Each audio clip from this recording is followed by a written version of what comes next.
Þetta er liður 10 í verkefni 26 matur á blaðsíðu D21. Nú ætla ég að velja töfluna hér, þá smelli ég hér í krossinn og ég ætla að velja útlit.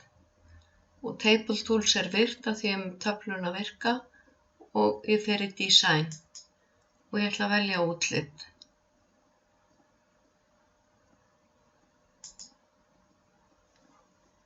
Og ég ætla að hafa bil fyrir ofan og neðan allan textan í töflunni 3 punkta.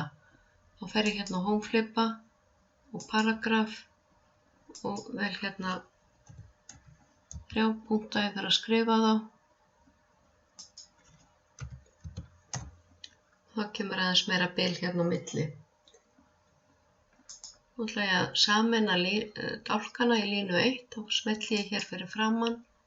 Ég fer í Layout og Merge Cells og ég ætla að miðja hér á línu.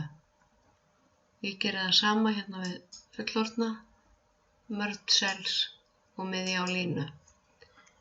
Síðan ætla ég að merkja töfluna fyrir töflu yfirlit með kaflanúmeri og ég smelli hér í hornið og ég fer í References og Insert Caption.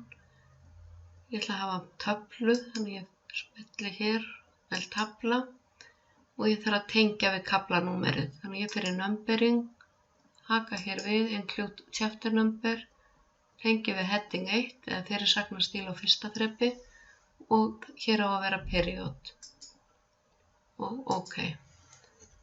Ég skrifa tvípunkt og textan.